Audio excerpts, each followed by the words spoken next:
Hi guys, let's hear the story of Vaman Avatar of Lord Vishnu, which was his fifth avatar in the form of Vaman, which means dwarf. The Vaman Avatar story has its roots in the Rig Veda. Vaman Avatar of Lord Vishnu is also known as Trivikraman, which means three steps, since Vaman won the entire universe from Asur Bali in just 3 steps and gave it back to Lord Indra.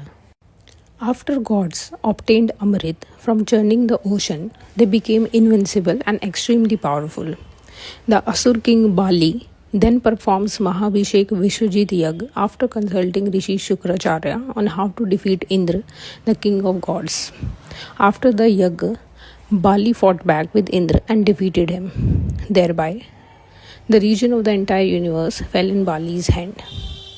Gods were threatened by Bali's rule, and Indra then pleaded to Lord Vishnuji to help him find a way to regain his powers. Vishnuji then decided to be reincarnated as Aditi and Kashyap's son, parents of Indra, and visit Bali's court. Bali was a pious person, and when he met Brahmin Vaman, Bali was performing Yagya. He welcomed Vaman and asked him what he would like to receive as a gift from Bali. Vaman said he only wanted as much land as he could cover in 3 steps.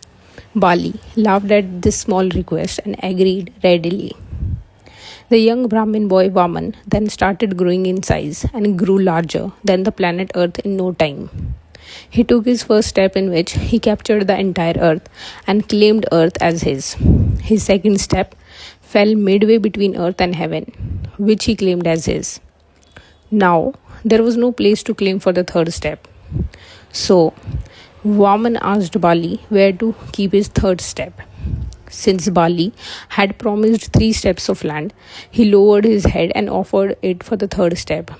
Vaman then pushed Bali with the pressure of his feet to the Patal Lok, or the Netherworld, and granted the king of Patal Lok to Bali forever.